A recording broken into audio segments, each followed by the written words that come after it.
अपनी वैल्यू को पहचानो। एक बार एक बड़े से हॉल में बहुत सारे लोग बैठे थे। वहां पर दुनिया का एक बहुत ही बड़ा स्पीकर आने वाला था और सब लोग उनकी बातें सुनने के लिए वहां पर आए थे।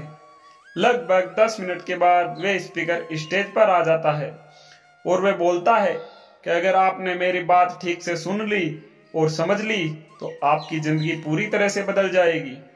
उसके बाद वे अपनी जेब से एक बिल्कुल नया चमकता हुआ 500 रुपए का नोट निकालता है और उसको ऊपर करके सबसे पूछता है कि ये नोट आप में से किसको चाहिए।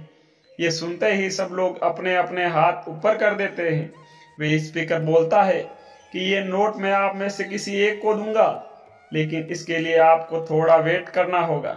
अब वे स्पीकर उस नोट को अपनी मुट्ठी में बंद कर लेता है और थोड़ी देर तक उसको मसलता है।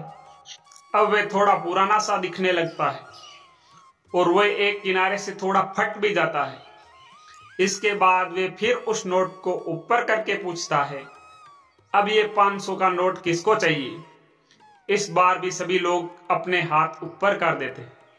तब स्पीकर ने उस नोट को जमीन पर गिरा दिया और उस नोट पर 3-4 बार पैर रख दिया।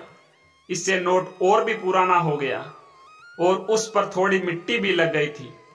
फिर उन्होंने उस नोट को ऊपर किया और पूछा कि अब बताओ इस नोट को आप में से कौन लेना चाहता है। और इस बार फिर सबके सबने अपने हाथ ऊपर कर दिए। स्पीकर अब नोट को फिर नीचे जमीन पर गिरा देता है और उसके ऊपर कूद कूद कर उसको दोनों पैरों से रगड़ देता है और उसके ऊपर चाय भी गिरा देता है। अब नोट इतना गंदा हो जाता है कि उसको पहचानना भी मुश्किल हो जाता है। कोई भी उस नोट को देखता है तो यही बोलता है कि ये अब सिर्फ गंदा कागज का टुकड़ा है, अब ये बेकार है, इस दुनिया में इसकी कोई वैल्यू नहीं है। स्पीकर ने एक बार फिर उस नोट को उठाया और ऊपर करके सबसे पूछा, अब इस नोट को कौन लेना चाहता है। और इस बार भी सब के सब ने अपने हाथ ऊपर कर दिए।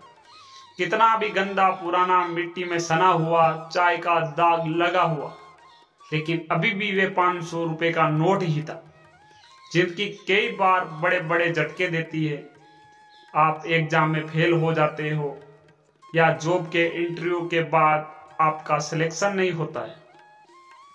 जब आपका बुरा समय चल रहा होता है और आप सिचुएशन का सामना कर रहे होते हो, उसके बाद आपको लगने लगता है कि आप सफलता के लायक ही नहीं है। आपको लगता है कि दूसरे लोग आपसे बेटर हैं और आप किसी काम के नहीं हो, आपकी कोई वैल्यू नहीं है। हमेशा याद रखो, इससे कोई फर्क नहीं पड़ता कि आपने कितनी बार सिचुएशन का सामना किया है, आप जिंदगी में कितनी बार फेल हुए हो, आपकी वैल्यू हमेशा वही रहेगी जो पहले थी। आपके पास कुछ खास है जो दूसरों के पास नहीं है और ये कोई भी आपसे छीन नहीं सकता। अब तक सक्सेस नहीं मिलने से आपकी वैल्यू कम नहीं हुई है। आप अभी भी अपने बारे में कितना भी लो फील कर रहे हो, उससे कोई फर्क नहीं पड़ता। जो लोग आपको अच्छे से समझते हैं वे लोग आपकी वैल्यू को उतना ही मानेंगे जितना पहले मानते थे। तो अपनी वैल्यू को समझो और कुछ बड़ा करके दिखाओ।